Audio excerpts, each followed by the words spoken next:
ஒண்ணு வரும்ல, அதை வந்து கொண்டு வந்து அந்த சீனையே இன்னொரு லெவலுக்கு எலிவேட் பண்றாங்க.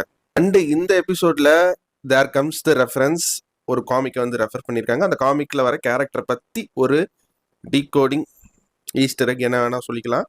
அது என்ன காமிக், யாரை பத்தி அப்படின்லாம் நான் சொல்ல விரும்பல. அது நீங்க எபிசோட்ல பார்த்து நான் எப்படி சர்ப்ரைஸ் ஆனோ அந்த சர்ப்ரைஸ் உங்களுக்கு கிடைக்கும்னு அந்த ஸ்பாய்லரை வந்து நான் இதுல சொல்ல. பட் ஆனா அந்த ரெஃபரன்ஸ் எதுக்கு வச்சிருக்காங்கன்னா, அந்த டைம்ல இருக்கிற ஒரு ஃபேமஸான ஒரு பாப் கல்ச்சர் ரெஃபரன்ஸை வச்சு ஆடியன்ஸுக்கு புரிய வைக்கிறதுக்காக வச்சிருக்காங்க. அது அந்த சீன்லயுமே ரொம்ப பிளெண்ட் ஆகி அழகா ஒர்க் அவுட் ஆயிருக்கு. என்னதான் இந்த எபிசோடோட ரைட்டர் அண்ட் டைரக்டர் வேற வேறையா இருந்தாலும், இதுக்கு முன்னாடி பண்ண டஃபர் பிரதர்ஸோட ரைட்டர் அண்ட் டைரக்டர்ஸ் வச்ச அந்த ஒரு லேயர்ஸ் கனெக்ஷன் ஃபோர்ஸ் எல்லாமே ஒரு க்ளோஸ் எண்டா க்ளோஸ் ஆகி ஒரு ஓப்பன் எண்ட்ல மறுபடியும் வந்து ஒரு லூஸ் எண்ட் வந்து ஓப்பன் பண்ணியிருக்காங்க. டைரக்ட் என்போ யார் சாமி நீ, அந்த கேரக்டரு பயங்கரமா வந்து காமிக்கல் டைமிங் எல்லாம் ஆன் பாயிண்ட்ல வந்து ஒர்க் அவுட் ஆயிருக்கு. அந்த கேரக்டருக்காகவே தனியா வந்து ஒரு எபிசோட் வந்து வைக்கலாம்.